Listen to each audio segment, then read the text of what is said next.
जनकपुर में एक महान संत हुए, श्री प्रयागदास जी महाराज। एक ब्राह्मण दंपति रहते थे और ब्राह्मण भी बड़े धर्मनिष्ठ, त्रिसंध्या करने वाले, पूजा पाठ करने वाले, कर्मकांड करने वाले। एक बार उनके यहाँ कुछ संतों की टोली आई और ब्राह्मण बड़े संत सेवी भी थे, तो उनका बहुत अच्छा सम्मान किया। फिर जब वो संतों की टोली वापस से जाने लग गई, जो ब्राह्मण दंपति रहते थे उन्होंने कहा, वैसे तो प्रभु की बहुत कृपा है, पर हम लोग संतानहीन हैं, हमारे पास संतान नहीं है। तब उन ब्राह्मणों ने कहा, जो आए थे संतों की टोली, उन्होंने कहा, अरे गृहस्थ की तो सफलता संतान में ही है। तब उन संतों की टोली ने कहा कि बेटा चाहिए या फिर बेटी चाहिए। तो फिर उन ब्राह्मण दंपति ने कहा कि भले ही बेटा हो भले ही बेटी हो, पर लेकिन अगर कोई हमारे घर जन्म ले, वो परम वैष्णव हो, भक्त हो। अगर भक्त हुई तो फिर जीवन धन्य धन्य हो जाए। तो फिर उन संतों ने कहा, आशीर्वाद दिया, ब्राह्मणी की गोद भरेगी। फिर बहुत प्रसन्न हो गई। कुछ दिन बाद कुंभ में मेला लगा। अब सब लोग प्रयाग स्नान करने गए, तो जो ब्राह्मण दंपति रहते थे वो भी गए। अब प्रयाग स्नान कर लिया। कुछ दिन बाद जो उनकी पत्नी थी वो गर्भवती हो गई। अब वो बहुत प्रसन्न हो गई। धीरे धीरे गर्भ उन्नत होने लगा, पर लेकिन जैसे उनकी पत्नी गर्भवती हुई थी, वैसे ही पंडित जी का स्वास्थ्य घटने लग गया, खराब होने लग गया। अब फिर धीरे धीरे गर्भ उन्नत हुआ। बंधु, आश्चर्य होगा आपको, जो हमारे शास्त्रों में 16 संस्कार हैं, उनमें एक गर्भाधान भी एक संस्कार है। माता गर्भाधान कैसे करे? पुत्र चाहने वाले माता पिता की चित्तवृत्ति किधर लगी हो। और शास्त्रों में तो यहाँ तक कहा गया है कि अमावस्या का दिन ना हो, एकादशी को ना हो, पूर्णिमा को ना हो, अष्टमी को ना हो। अगर इन तिथियों पे गर्भाधान होगा, अमावस्या को गर्भाधान होगा, तो दुष्ट संतान का जन्म होगा। अगर पूर्णिमा को गर्भाधान होगा तो फिर नित्य रोग से पीड़ित संतान का जन्म होगा। अगर एकादशी को गर्भाधान होगा तो फिर मूर्ख संतान का जन्म होगा। और अगर अष्टमी को गर्भाधान होगा तो फिर निर्धन रहने वाली या अपंग संतान का जन्म होता। पूरा एक विज्ञान है। माता पिता क्या करें? संतान चाहने वाले माता पिता क्या करें? रोज रोज प्रभु को प्रार्थना करा करें कि हे प्रभु, हम संतान चाहते हैं, आप अपना कोई जीव भेज दीजिए। ब्राह्मण दंपति प्रभु से प्रार्थना करते हैं तो भगवान प्रभु अपने कोटे का जीव भेज देते हैं। और अगर पवित्र आत्मा आ गई तो अपना तो तरण करेगी और पूरे कुल को उतारेगी। शास्त्रों में कहा गया है, अगर कोई भक्त जन्म लेता है तो फिर उसके जन्म के 21 पीढ़ियां तरती हैं। 7 माता की, 7 पिता की। अगर गृहस्थ हैं तो फिर 7 ससुराल के पक्ष की। अगर एक भक्त जन्म लेता है तो फिर जैसे ही उन ब्राह्मण दंपति की पत्नी ने बालक को जन्म दिया, उसी दिन ब्राह्मण का देहांत हो गया। अब भक्तों के जीवन में तो अटपट बातें होते ही हैं। अब ब्राह्मण का देहांत हो गया और उन्होंने नाम भी रख दिया था। नाम क्या रखा था? उन्होंने नाम रखा था प्रयागदत्त। क्यों? क्योंकि पुत्र किसकी वजह से हुआ? संतों की वजह से हुआ ना, प्रयागराज की वजह से हुआ, इसलिए उन्होंने प्रयागदत्त नाम रखा। अब बहुत कठिनाई से पाला। अब प्रयागदत्त जी गुडलियों चलना सीखे, वैसे ही घर में आग लग गई और वैसे सारी संपत्ति जलकर राख नष्ट हो गई। उनकी माँ बहुत समझदार थी, उन्होंने अपने को भी और प्रयागदत्त जी को भी कैसे भी करके बचाया। पर लोगों के पास चर्चा फैल गई। क्या चर्चा? कि जिस बालक ने जन्म लिया है ना, ये बहुत मनहूस है। कैसे? अरे देखो, जन्म लिया, अपने बाप को खा गया, जरा गुडलियों चलना सीखा, घर में आग लग गई। और जो पंडित जी दे जाते थे ना बेचारी ब्राह्मणी का घर चल जाए, अब तो वो भी नहीं देते। वो भी सोचते हैं कितना मनहूस बालक है ये। फिर जो ब्राह्मण दंपति की पत्नी थी, ब्राह्मण दंपति का तो शरीर पूरा हो गया, उनकी पत्नी कठिनाई से पल रही थी, एक झोपड़ी में रहती थी वो।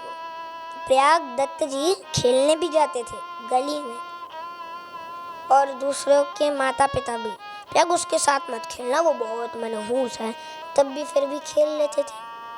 एक बार रक्षाबंधन का दिन आया।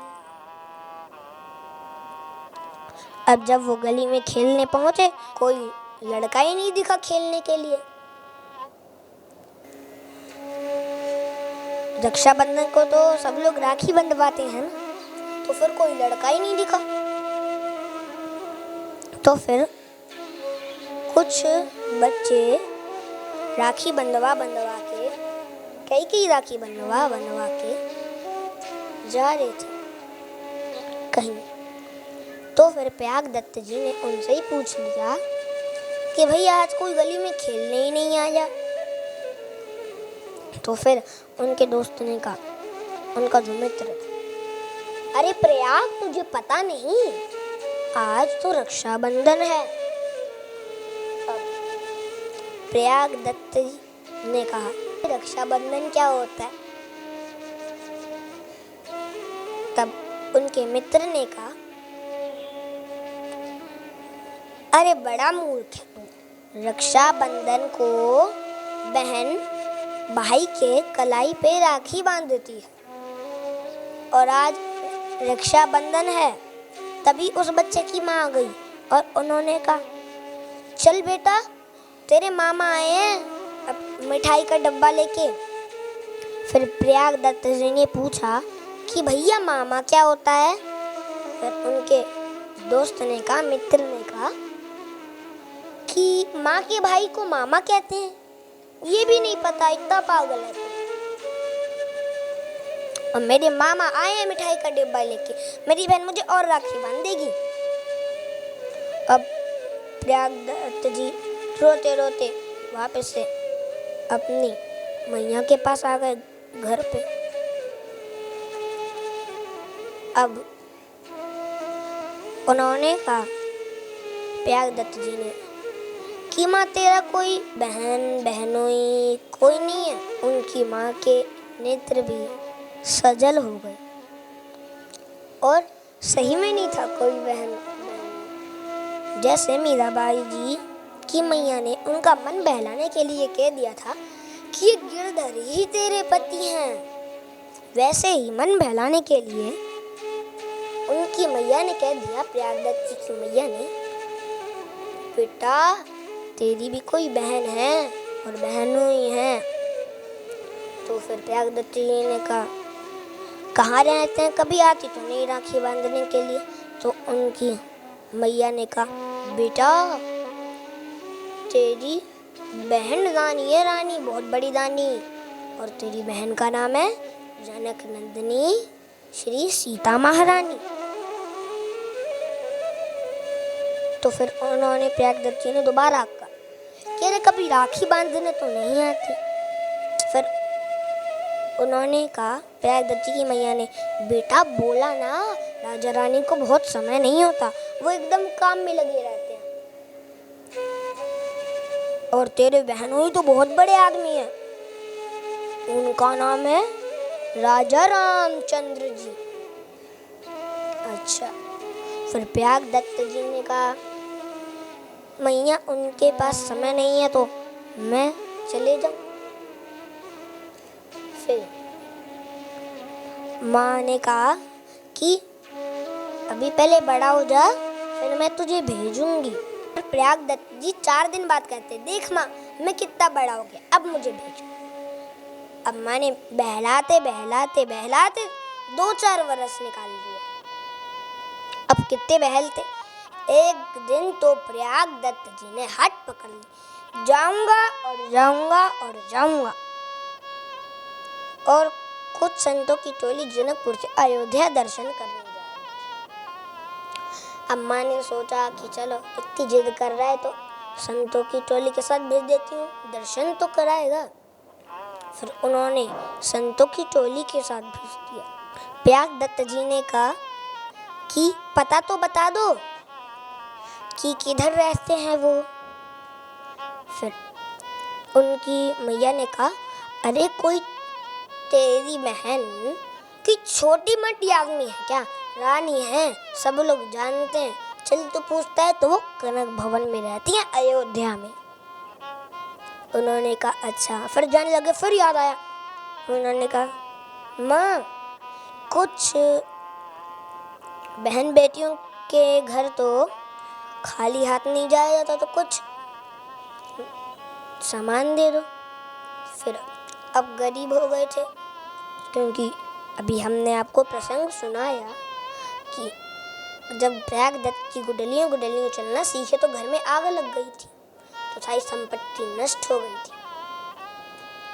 फिर उनकी माँ ने, अगर हम अयोध्या की भाषा में कहें तो उसको कहते हैं कसार, कुछ मेवा डाल डाल के बनाते हैं और पोटली बना के दे दी, चल ले जा, खाली हाथ थोड़ी ना जाऊंगा। फिर अब चलिए, अब महात्मा की टोली तो मस्ती में, कभी कहीं कीर्तन करे, कभी कहीं रुके, कभी कहीं रुके। अब प्रयागदत्त जी ने सोचा अरे ये तो रुकते रहेंगे, मेरा मन तो अपनी बहन से मिलने को ललायित हो रहा है। तो फिर वो संतों की टोली को छोड़ी भाग गए। अब उनको रास्ता तो पता नहीं था, तो पूछते पूछते पूछते पूछते एक दिन अयोध्या वो पहुंच गए। अब अयोध्या पहुंच गए। अयोध्या में वो घूमा करते और सबसे पूछते कि मेरा बहनोई तुम्हें पता है। फिर वो जो लोग होते वो कहते बेटा नाम तो बताओ। फिर प्रयागदत्त जी बोलते मेरी बहन का नाम है जनक नंदिनी श्री सीता जी, मेरी बहनोई का नाम है राजा रामचंद्र जी। तो फिर लोग समझ गए कि भगवान को क्या। फिर वो उन्होंने बता दिया कि बेटा उधर जाना, एक बहुत बड़ा दरवाजा होगा, उस पे कनक भवन लिखा होगा। फिर वो भागे भागे अब मंदिर में चले गए, दर्शन तो कर लिया, पर लेकिन पुजारी से कहने लगे कि मेरे बहनोई। तो फिर पुजारी ने कहा बेटा नाम बताओ। फिर उन्होंने कहा मेरी बहन का नाम है जनक नंदिनी श्री सिया जी और मेरी बहनोई का नाम है राजा रामचंद्र। तो पुजारी ने कहा बेटा लो दर्शन कर, सामने तो है। तो उन्होंने कहा अरे नहीं, मुझे तो साक्षात चाहिए, ये तो मूर्ति है, मूर्ति, मुझे तो साक्षात चाहिए। अब कोई पागल कहे कोई ऐसे, अब तो खैर पागल हो ही जाता है। फिर घूमते घूमते 4 दिन हो गए। फिर उन्होंने अपनी बहन को मन में कहा देख तेरा छोटा भाई आया है, खबर लेने भी नहीं आई, 4 दिन हो गए, धीरे धीरे 7 दिन हो गए। फिर अचानक से कोई घंटा शहनाई बजने की आवाज आने लगी। शंख मृदंग ढोलक बजने की आवाज आने लगी और सेवक लोग भी कह रहे थे, सावधान, अखिल कोटि ब्रह्मांड श्री रामचंद्र जी पधार रहे हैं। और प्रयागराज जी एकदम संभले। उन्होंने कहा, कौन सी यात्रा पर? उन्होंने कहा, कौन पधारे, किधर से पधारे?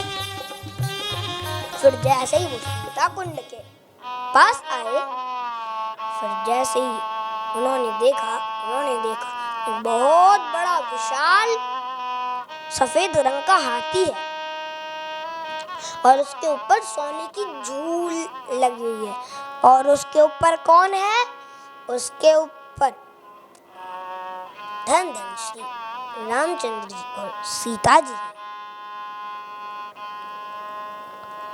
अब उन्होंने देखा जैसे ही वो हाथी प्रयागदत्त जी के पास आया, वैसे ही वो हाथी रुक गया, बैठ गया। और फिर सेवकों ने सोने की झूल लगाकर श्री रामचंद्र जी को उतारा, साथ में सिया महारानी को उतारा। और फिर प्रयागदत्त जी तो अपना बहनों ये माने थे। फिर वो एकदम द्रुत गति से दौड़े और ये कहते हुए, मेरी बहन, मेरी बहन, मेरी बहन, ऐसे कहते हुए। और सिया जी भी दौड़ी, कैसे कहते हुए, मेरा भैया, मेरा भैया, मेरा भैया, ऐसे कहते हुए दौड़ी। और अद्भुत मिलन हुआ।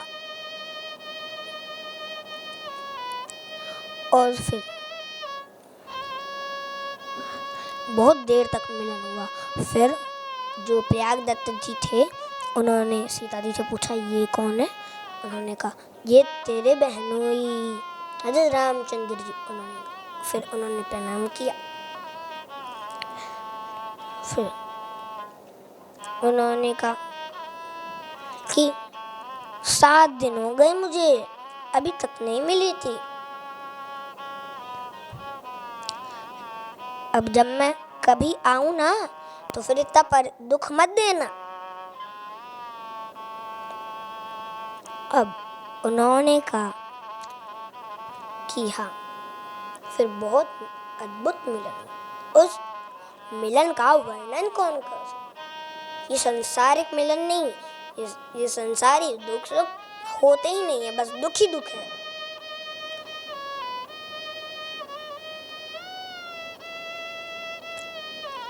फिर प्रयागदत्त जी ने कहा कि माँ ने तेरे लिए मिठाई भेजी है, मैं बाद में खिलाऊंगा, पहले मुझे राखी बांध दो, अपनी कलाई आगे कर दी। फिर सिया जी तो आज राखी लाई थी, फिर राखी बांधी। फिर प्रयागदत्त जी ने अपने हाथों से सिया जी को और राम जी को जो लाए थे ना प्रसाद, वो तो लड्डू थे। अब लड्डू इतने भागे, इतने रहे 7 दिन तक, तो सारे लड्डू फूट चुके थे, बस चूरा ही चूरा बचा था। तो चूरा चूरा पवा दिया सिया जी को और रामचंद्र जी को। तो सीता जी ने उन्हें भी करवाया था। अब जब अपना अधरा में करवाया तो उनके मन में एकदम ठाकुर जी की लीलाओं का अनुभव हो गया। अब ठाकुर जी की लीला का अनुभव क्या, ठाकुर जी तो सामने सीताराम जी थे। अब उन्होंने कहा, अगर मैं हूं तो इतना दुख मत देना मुझे। तो फिर उन्होंने कहा ठीक है। फिर प्रयागदत्त जी ने कहा कि अब तो मैं यहीं पे ही रहूंगा, फिर सिया जी ने कहा कि नहीं, माँ को बताओ, भले ही तब आ जाना, अभी हम कहीं काम से जा रहे हैं, बाद में। फिर उन्होंने कहा ठीक है, और आप इससे हाथी के ऊपर चढ़े और फिर हाथी सियाराम जी चले गए। अब प्रयाग दत्त जी उधर ही पड़ गए।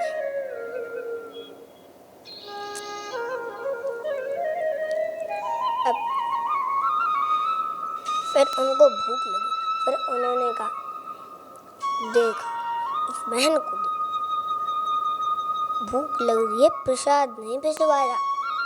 तभी कनक भवन में भोग लग रहा था सीता जी को। सीता जी ने अपनी दासियां बुलाई और उनसे कहा ये थाली ले जाओ, किसी को प्रसाद कराना है। दासी लेकर हीरा प्रयाग दत्त जी के पास पहुंची। अब फिर उन्होंने रख लिया। फिर दासियों ने कहा कि हम पकड़ी ना जाएं। तो फिर प्रयाग दत्त जी ने कहा कि बर्तन, तो उन्होंने कहा बर्तन तो आप ही रख लीजिएगा। तो फिर प्रयाग दत्त जी ने कहा हम गरीब भले ही हैं, पर लेकिन इतना पता है कि बहन बेटियों के घर से लिया नहीं जाता, बल्कि उनको दिया जाता है। फिर वो दासी चली गई। फिर प्रसाद कर लिया उन्होंने। पर जो उनके साथ जब वो आए थे, तब उन्हें एक महात्मा मिले थे। उनका नाम था श्री त्रिलोचन जी। अब उन्होंने भी प्रसाद करा। फिर उनको लगा कि इसको तो कृपा मिली गई, इसके माध्यम से हमें भी कृपा मिल गई। और फिर जब उन्होंने प्रसाद कर लिया, तब निकट सीता कुंड में उन्होंने जो थाल था वो डाल दिया। अब रात दिन बस जी जी जीजा और जी जी जीजा। दुनिया में किसी के जी जी जीजा है कोई, बस प्रयाग दत्त जी के। फिर वो वापस से अपने घर जनकपुर आ गए प्रयाग दत्त जी।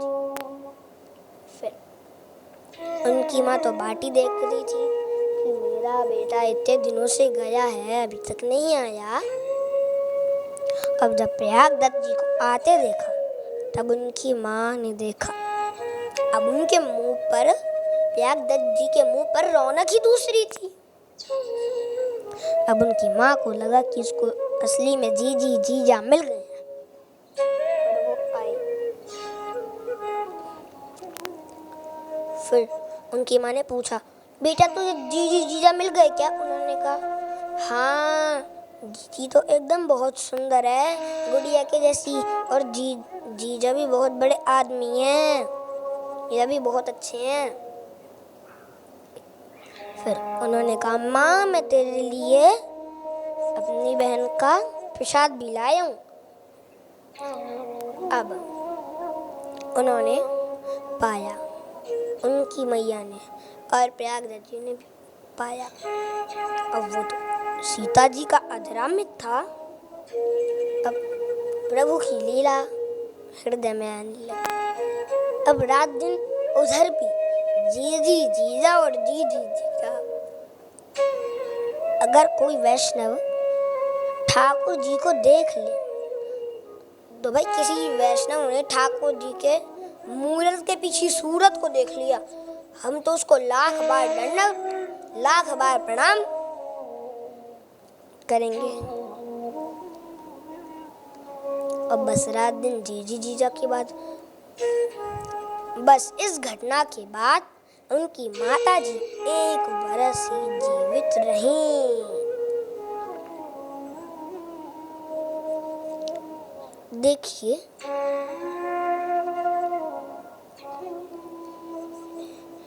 होता है अश्रु, कंप, पुलक, ऐसे करके 8 होते हैं। और जो 8वां होता है उसमें होता है भगवान के प्रेम में मृत्यु। अब उनकी माँ उस प्रेम को नहीं झेल पाई और इस घटना के बाद उनकी मृत्यु हो गई। फिर अब जो प्रयागदत्त जी थे उन्होंने कहा अब तो माँ भी मर गई है, अब मैं अकेला हूँ, उधर क्या करूँ, अब तो मैं अपनी बहन के पास जाके ही रहूँगा। अब वो वापस से अयोध्या चले गए।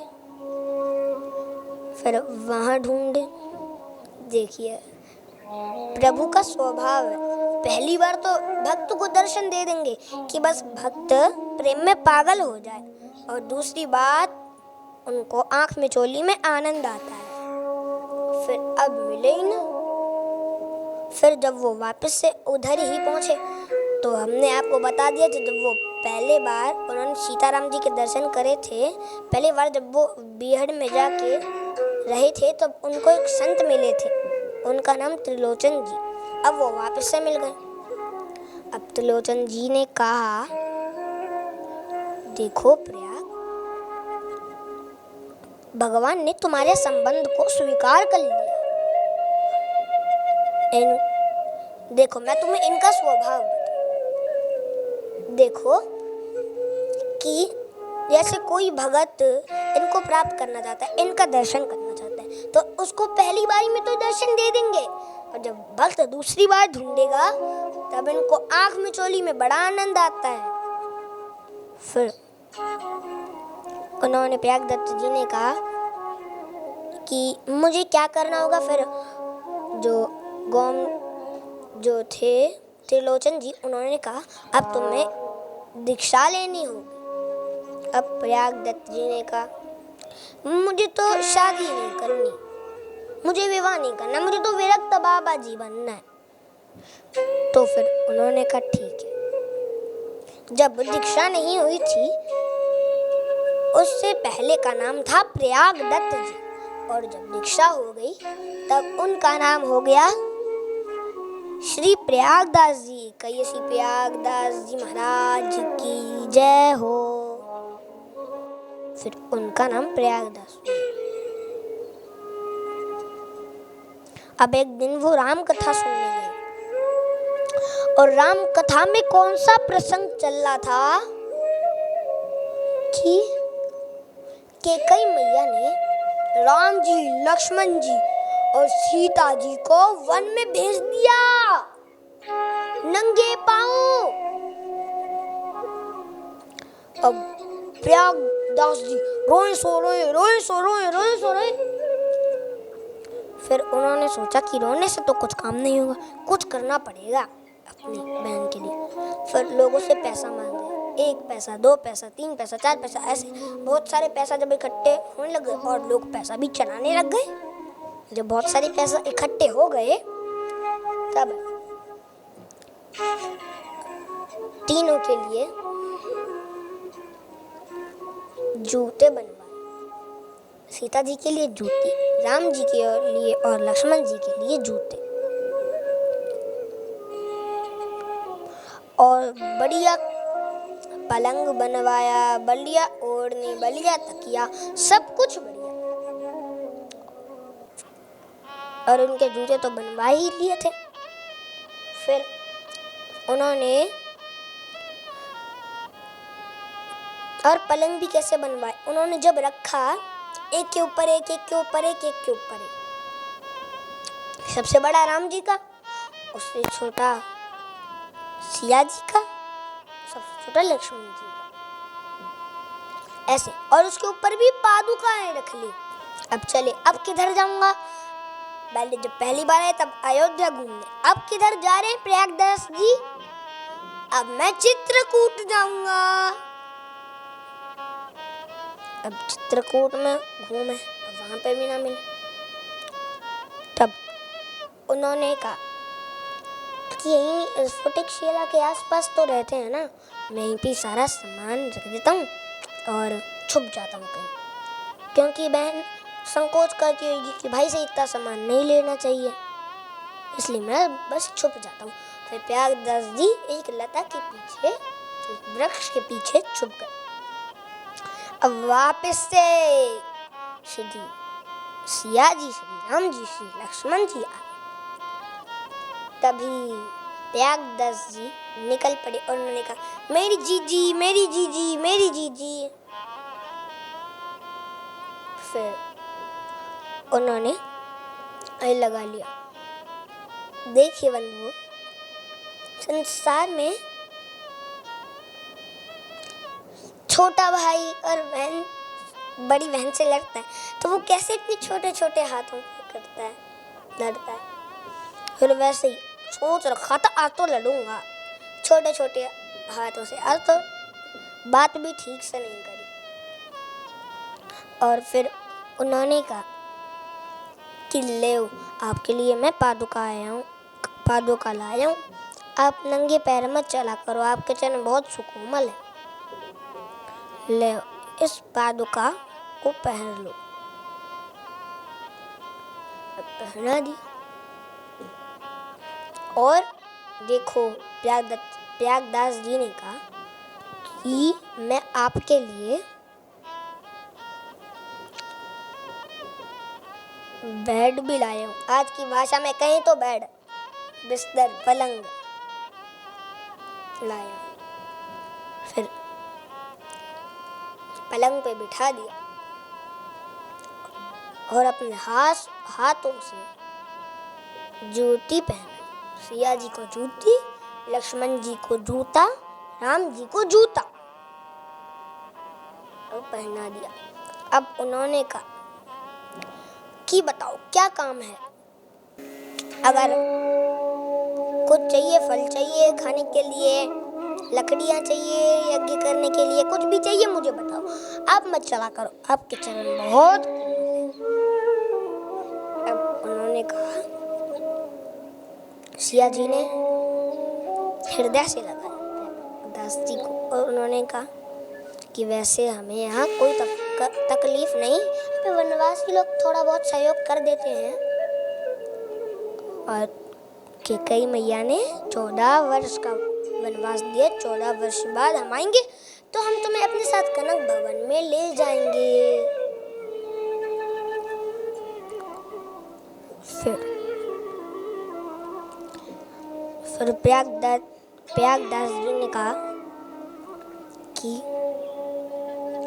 अच्छा तो फिर आप चलो, तो मत, आपके चरण बहुत कोमल हैं, चलो आप पादुका पहन के चल लिया करो। तब उन्होंने कहा, सिया जी ने, बेटा बताए ना मुझे यहाँ कोई तकलीफ नहीं, तुम्हारा मन रखने के लिए एक बार पलंग पे बैठ गए, पादुकाएं पहन ली, अभी तुम चले जाओ। फिर प्यागदास जी ने कहा कि और इन पलंग का क्या करूं? तो फिर उन्होंने कहा, फिर राम जी ने कहा, अभी हमारा प्रसादी हो गया ना, अब तुम इस पे सोया करो, इस पे बैठा करो, जब तुम इसमें रहोगे तब तुम्हें लगेगा कि तुम्हारी जीजा साथ है तुम्हारे। तो उन्होंने कहा ठीक है, अब वापस से एक के ऊपर एक रख लिया। फिर अब चले, अब रख लिया। अब प्यागदास जी सबसे ऊपर पलंग पे बैठे रहते और सब लोग उन्हें मामा कहते थे। क्यों कहते थे? क्योंकि जब वो अयोध्या गए थे ना त्रिलोचन जी के पास, तब अयोध्या में तो प्रायः सिया राम जी को माता पिता माना जाता है